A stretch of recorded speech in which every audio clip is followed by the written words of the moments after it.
to applaud you for your willingness to meet with, I hate to use the word enemies, because I think that when countries become enemies, it's just a matter of perception from one country to the other. But your willingness to meet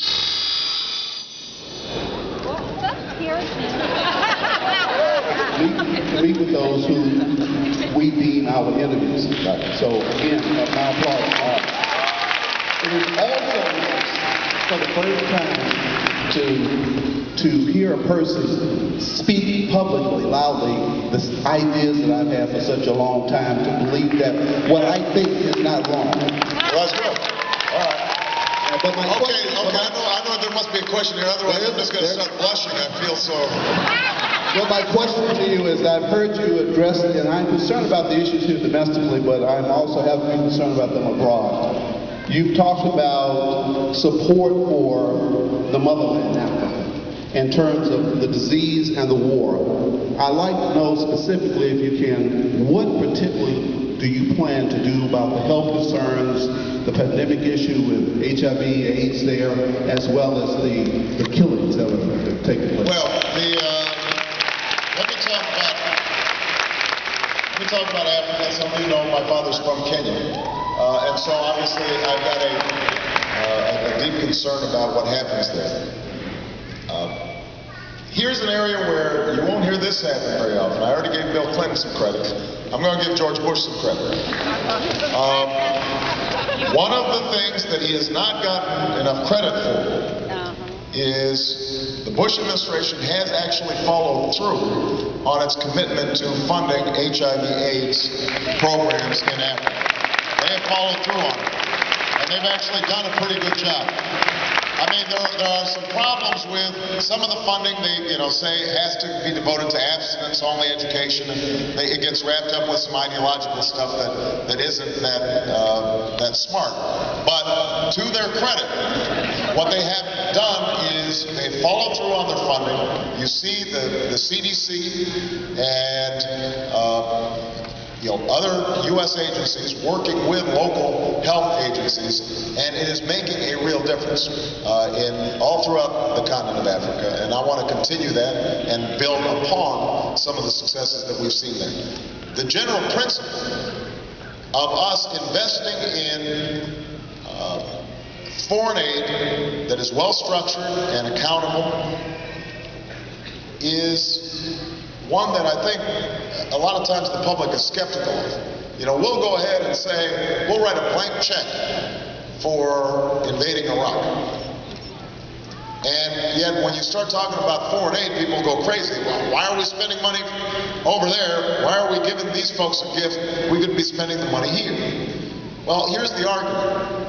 And by the way, the military understands this argument better than just about anybody. If we invest in the public health infrastructure in Africa, if we are digging wells so that they have drinkable water, if we are building schools so that children are literate, it's like an inoculation. It's like an investment in health prevention. We are much less likely then to see pandemics emerge out of Africa that could end up getting on a plane and landing here in the United States. We're much less likely to see huge refugee camps built as a consequence of conflicts around resources that over time might lead us to have to intervene in a humanitarian way. It is much cheaper for us to invest in these kinds of foreign aid programs than to potentially deal with the aftermath of societies that are collapsing. And so that's why it's important for us to devote resources. I want to double our foreign aid. As part of a broader national security program. Now, just providing additional aid to help the health infrastructure and to help on education and so forth, that is not enough. These countries also have a responsibility, and their leaders have a responsibility, to govern in a way that is conducive to economic growth. And my father's home country of Kenya is a great example right now of a country that is being crippled by corruption and anti-democratic practices. And that is not something that is solved just by pouring money into it. Those leaders have to take responsibility for the fact that they can't run proper elections that are democratically legitimate and recognized and are clinging to power so that they can grab more of the spoils. And they are doing an enormous disservice to the country.